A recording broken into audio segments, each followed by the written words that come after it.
Hello, hi, नमस्ते। Welcome back to my channel Sharma ma'am. तो बच्चों, आज हम करेंगे class 11th maths chapter number 6 permutation and combination exercise number 6.3।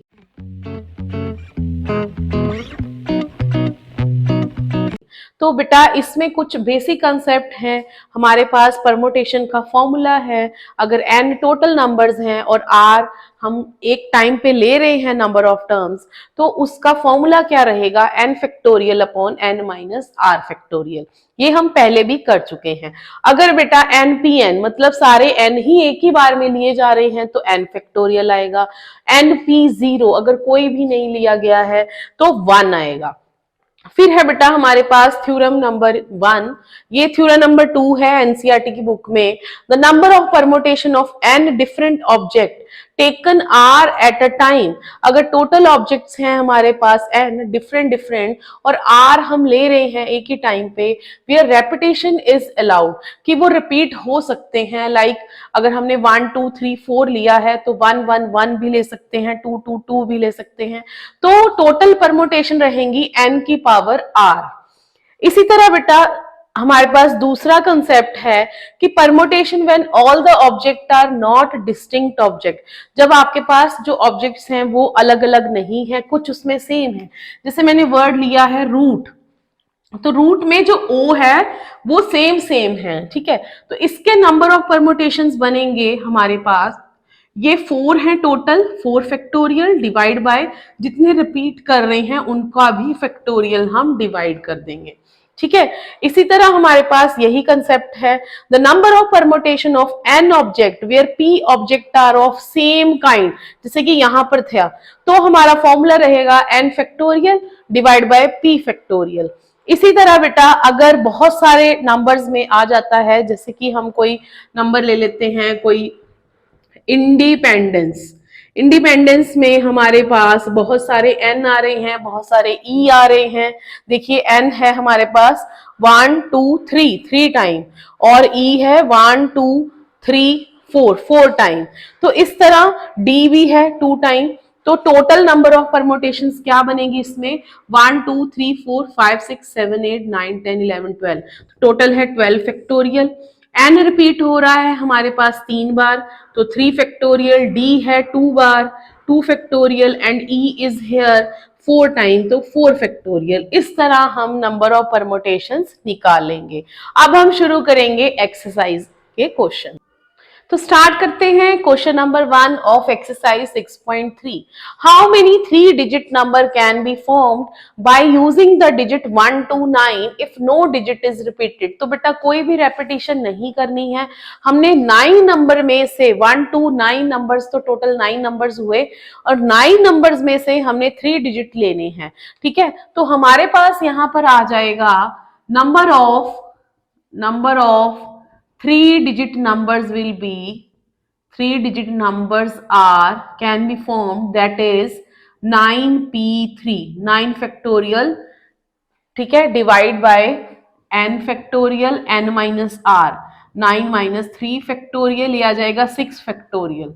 तो बेटा इसको इस तरह सॉल्व करेंगे, इसको 6 तक ओपन कर लीजिए। 9 इंटू 7 इंटू 6 फैक्टोरियल, नीचे भी 6 फैक्टोरियल है, ये कट हो जाएगा। 9 8 जा 72 और 72 इंटू 7 हो जाएगा 14 1 504 is the answer of question number 1। तो नेक्स्ट क्वेश्चन है बेटा हमारा, how many 4 digit numbers are there with no digit repeat. तो 4 डिजिट नंबर्स कितने बन सकते हैं? हमने कोई भी नंबर जो है वो रिपीट नहीं करना है। तो बेटा 0 to 9 लेंगे हम, टोटल 10 नंबर्स हो गए। Total number of permutations, or you can say that total numbers are here 10, total numbers are here 10, ठीक है। तो अब देखिए यहां पर बनाना है 4 डिजिट नंबर, ठीक है बेटा।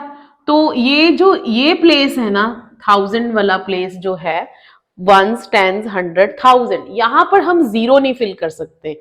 तो 0 नहीं फिल कर सकते, बाकी जो ऑप्शंस रह गई हैं वो रह गई हैं 9। तो for this we have 9 options, ठीक है। आप यहां लिख सकते हो for the thousands thousands place we have only 9 numbers. तो rest of the numbers are we have left 3 numbers रह गए हैं और यहाँ पर हमने 10 है हमारे पास। तो 10 में से हमने जब एक नंबर यहाँ फिल कर लिया है, सपोज 1 फिल कर लिया या फिर 2 फिल कर लिया, 0 तो आ नहीं सकता है, तो बाकी नंबर्स में हमारे पास ऑप्शन रह जाएंगी 9।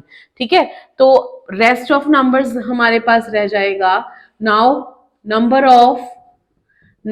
Of permutations for next 3 places are 9p3 बन जाएगा बेटा, क्योंकि 9 नंबर्स हैं उसमें से 3 चूज करने हैं। तो ये बन जाएगा 9 factorial n minus r 6 factorial. तो ये तो हमने अभी किया है फर्स्ट क्वेश्चन में, 504 आ रहा है।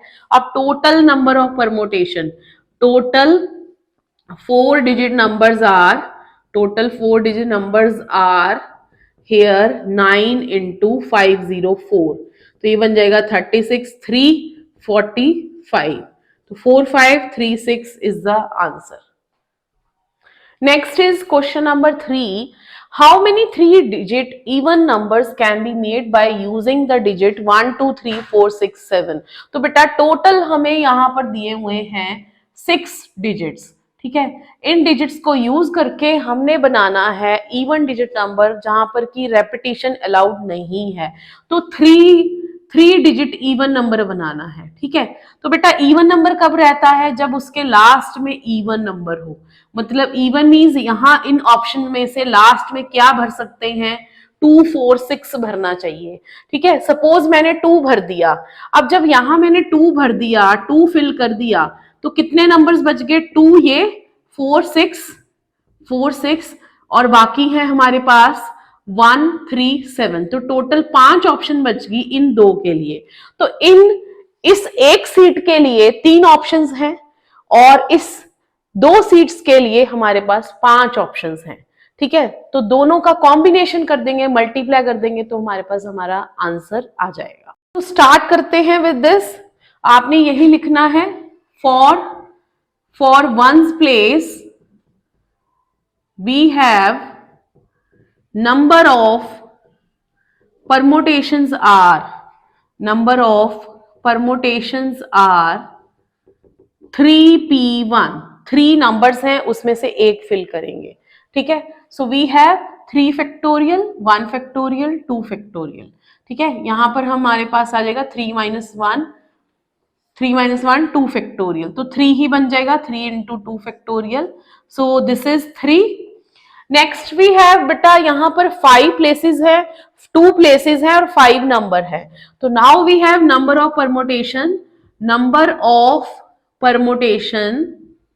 permutations for other two places we have, this is 5p2, then we have 5 factorial and 5 minus 2 3 factorial। तो 5 into 4 into 3 factorial, तो ये कट जाएगा, इससे 20 आ जाएगा। तो टोटल परमोटेशन के लिए हमें इन दोनों को मल्टीप्लाई करेंगे। टोटल परमोटेशंस आर 3 into 20, तो टोटल नंबर्स बनेंगे यहां पर 60। So answer of this question is 60। तो बेटा नेक्स्ट क्वेश्चन जो ऐसा क्वेश्चन है जिसमें 2 तरह के क्वेश्चन पूछे गए हैं। Find the number of 4 digit numbers that can be formed using the digit 1 2 3 4 5 if no digit is repeated। ये तो एक क्वेश्चन हो गया। सेकंड क्वेश्चन है how many of these will be even. अब इनमें से हमने इवन भी ढूंढना है। ठीक है, कॉम्बिनेशन दे दिया ऊपर के सारे सिखा के इस तरह का, तो ये 2 या 3 नंबर का क्वेश्चन आ सकता है। तो सबसे पहले बेटा टोटल नंबर है हमारे पास 5। ठीक है, 4 डिजिट का नंबर बनाना है। ठीक है, 4 डिजिट का नंबर बनाना है, तो 4 डिजिट का नंबर बनाएगा हमारे पास, रेपिटेशन अलाउड नहीं है। तो total number of permutations are permutations are here 5p4, 5 में से 4 उठाने हैं, तो 5 फैक्टोरियल, 5 माइनस 4 1 फैक्टोरियल, तो 5 फैक्टोरियल हमारा रहता है 20 60 120। ठीक है, ये हो गया फर्स्ट क्वेश्चन का आंसर। सेकंड क्वेश्चन में हमने बताना है how many of these will be even. तो बेटा 4 डिजिट है, देखिए यहां ध्यान से, तो लास्ट वाला ही इवन होना चाहिए। इवन में कितने नंबर हैं? 2 और 4। ठीक है, तो इस डब्बे के लिए 2 ऑप्शंस हैं, तो इसकी परमुटेशन आ जाएंगी 2 ऑप्शंस हैं और 1 लेना है। अब उसके बाद बच गया, मान लीजिए यहां पर मैंने 4 फिल कर दिया, 2 बच गया, और इधर से क्या क्या बचा? 1 3 5, 4 बच गए, मतलब कि 1 2 3 5, ये 4 बच गए। इन 4 के लिए, इन 4 में से हमने 3 उठाने हैं, तो 4p3 हो गया, दोनों का कॉम्बिनेशन कर देंगे, वो हमारा आंसर हो जाएगा। ठीक है, आपने यही लिखना है, number of permutations for even number, for even numbers are, एक में तो हो गया 2p1 यहां से इंटू 4p3, तो 2 फैक्टोरियल 1 फैक्टोरियल, 4 फैक्टोरियल 1 फैक्टोरियल, तो 2 इंटू 1 आ गया, and this is 4 into 3 into 2, तो ये बन गया हमारे पास 48 आंसर। तो ये था हमारा क्वेश्चन नंबर 4। तो नेक्स्ट है हमारा क्वेश्चन नंबर 5, बहुत ही इजी है। From a committee of 8 persons, how many ways we choose a chairman and a vice chairman assuming one person can't hold more than one position? means बेटा यहाँ पर repetition नहीं करनी है, मतलब कि 8 में से 2 बंदे उठाने हैं। ठीक है, तो हमारे पास आ जाएगा यहाँ पर number of total numbers are 8 and number of permutation will be for choosing principal, vice chairman and chairman, not principal. तो 8p2 means 8 factorial 6 factorial, तो 8 into 7 into 6 factorial 6 factorial, ये तो कट जाएंगे, 8 7s are 56 ways are there by which we can choose a chairman and a vice chairman. Next बेटा हमें कुछ ratio में इस तरह का एक्सप्रेशन दे रखा है, फाइंड n, हमने n फाइंड करना है, तो सिंपल इसका फॉर्मूला लगाएंगे, n-1 p3 upon n p4 is equal to 1/9 दिया हुआ है, तो ये बन जाएगा n-1 factorial and n-1 minus 3 factorial upon n factorial n-4 factorial 1/9 आ गया, तो n-1 फैक्टोरियल n-4 बन जाएगा ये, और यहां पर भी हमारे पास ऑलरेडी n-4 है, तो ये तो कट हो जाएगा, 1/9 आ गया। इसके बाद n-1 factorial n factorial and this is 1/9। तो बेटा n-1 तो नहीं हम ओपन करेंगे, n बड़ा है, जो बड़ा नंबर रहता है उसी को ही हमेशा ओपन कीजिए, तो ये बन जाएगा n इंटू n-1 फैक्टोरियल 1/9, तो 1/n is equal to 1/9 cross multi, तो n equal to 9 is our answer. तो ये था हमारा क्वेश्चन नंबर 6 और ये थी एक्सरसाइज 6.3 के फर्स्ट 6 क्वेश्चंस। तो please like share and subscribe our channel.